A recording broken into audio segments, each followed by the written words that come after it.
Hello everyone, I want to make another video.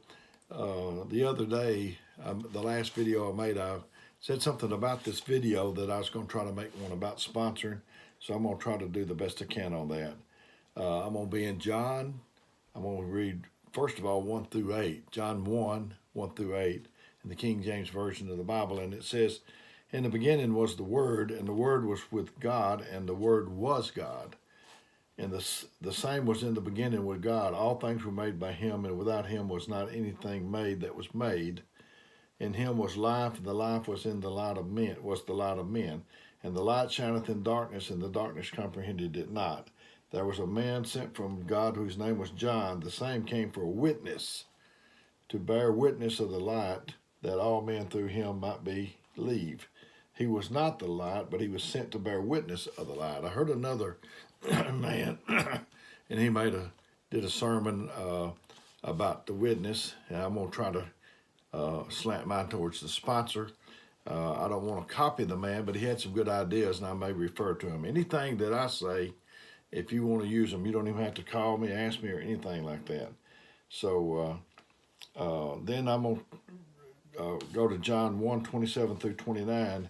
It says, "He it is who coming after me is preferred before me, whose shoe latchet I am not worthy to unloose. These things were done in Bethsaida, Bethabara, beyond Jordan, where John was baptized. The next day John seeth Jesus coming, and saith, Behold the Lamb of God, who taketh away the sin of the world." Uh, have you ever felt like you were on the verge of something, but that you had exhausted all you could do on your present situation, and to do more you had to move to a higher level? Every change needs its witness. It's almost like their gatekeepers will take you from one dominion into another.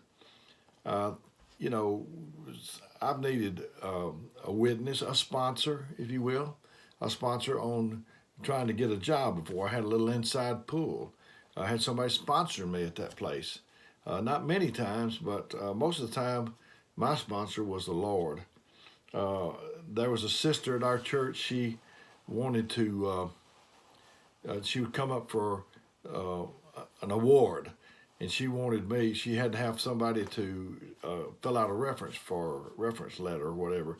And I did that for her. And I just said that she was a responsible person, dependable person, honest person, and so on and so forth. So she got the award. And so I remember when I interviewed for Carnation Company in 1977, there were 104 applicants that had grocery store experience. I had none. And I feel like God got me that job. He sponsored me.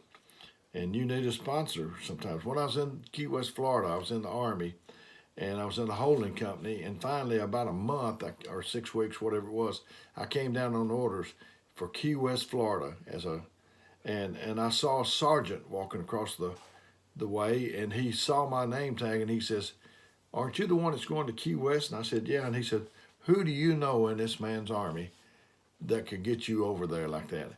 The only person I knew was the good Lord, and my wife was praying for me. So I think that I had a sponsor that way.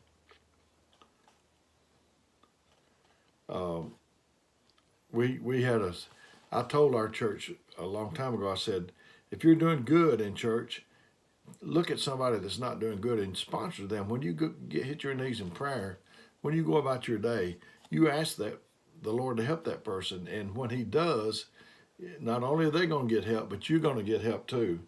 So we did that, and there was a young sister. She had been in the way about 6 years, and she got a blessing, and I heard a little whispering going along. And somebody said afterwards, "But Dad, did you wonder what they were whispering?" I said, "Yeah, I sure did." And they said, they were saying, "That's the one I sponsored." And we had, I don't remember now, I said this around another church about sponsoring it. We did that. And when I went, I guess it's out of our church. And when I went to visit that church, they would shake hands with me, and they said, "We've been having some good meetings." And they just kept doing that. And finally, they told me that they had picked up that sponsoring and did it at their church, and that it was paying off benefits for them. God wants to help you step into your purpose and into your destiny. Purpose, the more you know who you are, the more you know who you're not. Purpose has process. You know, the steps of a good man are ordered by the Lord. The Lord has steps. Romans 8:28 says, we know all things work together for them that love God, to them who are called according to his purpose. God, you keep going to other people and say, what, you keep going to other people and say, what should I be? What do you want me to do? Instead of fitting in with his divine purpose. You don't have to have a teacher class in line. It's part of the worldly makeup. You don't have to go to a class called Line 101. They'll find out how to do that on their own. What causes us to seek God is because he's got classified information concerning our purpose that we need to know. He knows what I can do and what I can become. Give me the grace for the season I'm in. How do you know that one of the seasons in your life is over? One of the reasons you know it's over is because you start losing grace to handle that situation. Life is a series of cycles, seasons, stages. It operates in a circle. I said that on another video. Just because you know where you're going doesn't mean that you can take a shortcut and get there quicker. You still got to go through stages. Process prepares you for the promise. You need a process as much as you need the promise.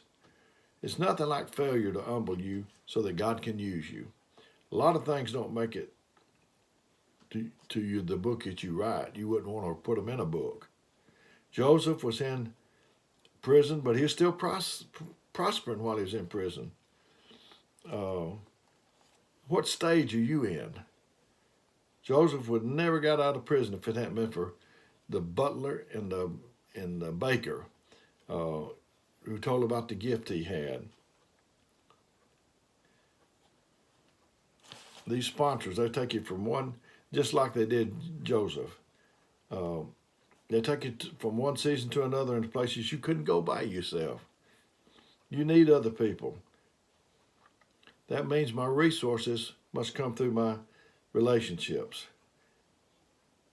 Look at your life and see how many times the enemy has been fighting your relationships. Sometimes you fall out with your answer. In between each stage is a gatekeeper, somebody that introduces you to the next season in your life.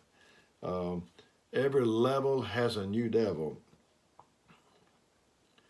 You know, it looked like Jesus could have started his ministry with a miracle, but it started with the baptism of John.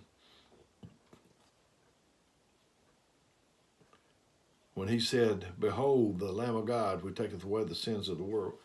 Nobody knew who Jesus was then. They all were following John. They knew who he was, but John pointed him out and let people know who. God can cause you to be pointed out, let people know who you are. Like Elijah and Elijah needed a sponsor. And Elijah did sponsor him. You'd think that Jesus, being the Son of God, wouldn't need anyone to witness his ministry. I mean, if anybody, not him. And like I said, I did hear somebody else preach on this. But I don't have anything that's original. You don't either. Everything come from my mama, my daddy, my teacher, someone else. I didn't come up with it on my own.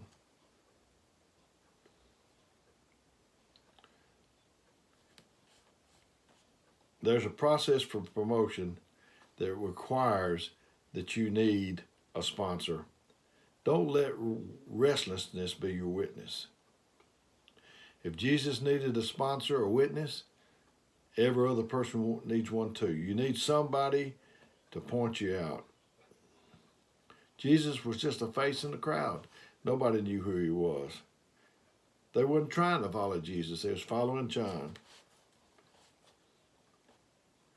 You know, what about John? I mean, every Sunday it was repent, for the kingdom of God is at hand. Repent next Sunday, next Sunday. You know, would it be something if that's what happened today? Noah had the same sermon. It's going to rain. Um, uh, Jonah, yet 40 days and Nineveh is going to be overthrown.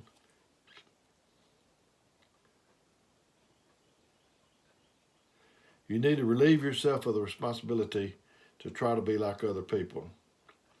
If I don't fit somewhere, it's a sign that I fit somewhere else. Lord, show me where I fit.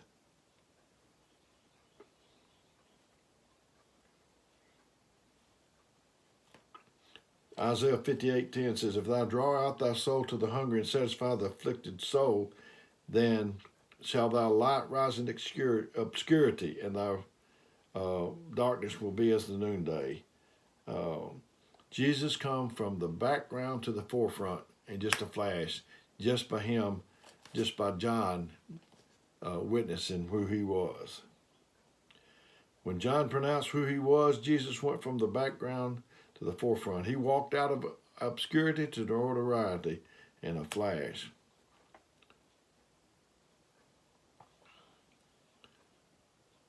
Your sponsor may not be somebody that's related to you, but they'll always relate to you on another level.